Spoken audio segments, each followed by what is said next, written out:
Sir, महाराष्ट्राचा अहिल्यानगर जिल्ह्यातला दुसरा वर्धापन दिन आहे, त्याची शुभेच्छा पाहिजे।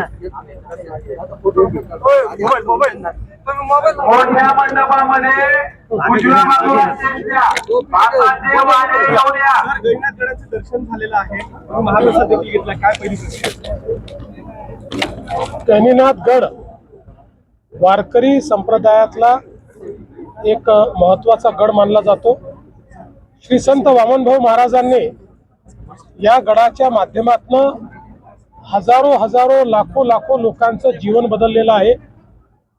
आता तीच परंपरा विठ्ठल महाराज या ठिकाणी चालवतात आणि मी गडावर जात असतो।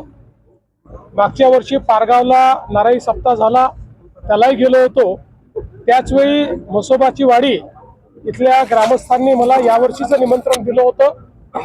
म्हसोबाची वाडी श्री विठ्ठल महाराज यांची जन्मभूमी देखील आहे, त्यामुळे या सप्ताहाला उपस्थित राहावं ही माझी ही इच्छा होती आणि आज ही इच्छा पूर्ण झाली।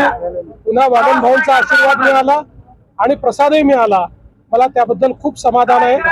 इथली भाविकता, इथला भक्तिभाव हा अतिशय सुंदर आहे। राहुरीतलं जे प्रकरण होतं तनपुरेंना माघारी घेण्यात तुम्ही यशस्वी झाले।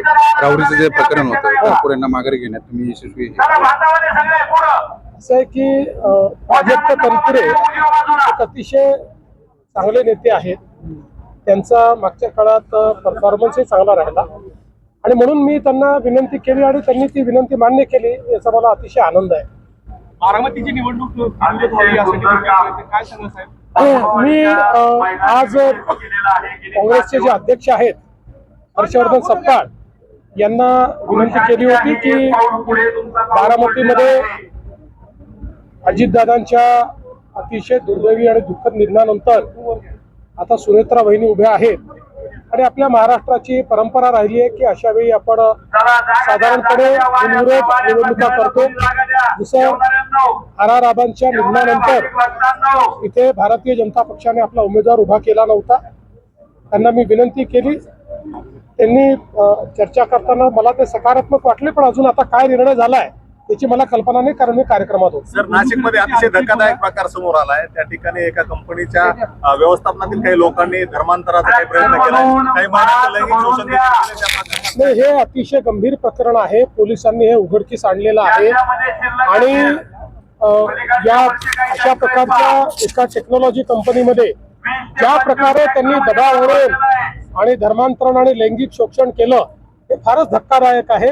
मी पोलिसांना त्या ठिकाणी एक प्रकारे त्यांचं कौतुक करेन की अतिशय वेगानं कारवाई करून याचा पूर्ण पर्दाफाश त्यांनी केला आणि मुंडे साहेबांचा शेवटचा फोटो पाहून काय वाटलं? असे मला खूप माझं मन भरून आलं, कारण ज्या शेवटच्या कार्यक्रमात मुंडे साहेब आणि मी होतो त्या कार्यक्रमाचा फोटो आज मला प्रेझेंट मिळाला। मला असं वाटतं शेवटी आमच्या जीवनामध्ये मुंडे साहेबांचं वेगळं स्थान आहे। आमच्या सगळ्या वाटचालीमध्ये त्यांचा एक खूप मोठा वाटा आहे। त्यांच्याकडनं आम्ही नेतृत्व गुण शिकलो, त्यांच्याकडनं आम्ही कर्तृत्व कसं करावं हे शिकलो, विधानसभेत काम कसं करावं हे शिकलो। त्यामुळे निश्चितपणे अशा प्रकारे फोटो मिळाल्यानंतर माझं मन खूप भरून आलं। सर, अहिल्यानगर मधील नवराष्ट्र हा दुसरा वर्धापन दिन आहे, ते शुभेच्छा। निश्चितपणे नवराष्ट्राला दुसऱ्या वर्धापन दिनाच्या निमित्ताने मनपूर्वक शुभेच्छा दिल्या। सर, राहुरी विधानसभा बिनविरोध व्हावी अपेक्षा केली, महाविकास आघाडीने अर्ज दाखल केला। आमचा प्रयत्न होता, आमची सगळ्यांना विनंती होती, अजूनही वेळ गेलेली नाही, अजून वेळ आहे, जर होऊ शकलं तर उत्तम होईल। थँक्यू।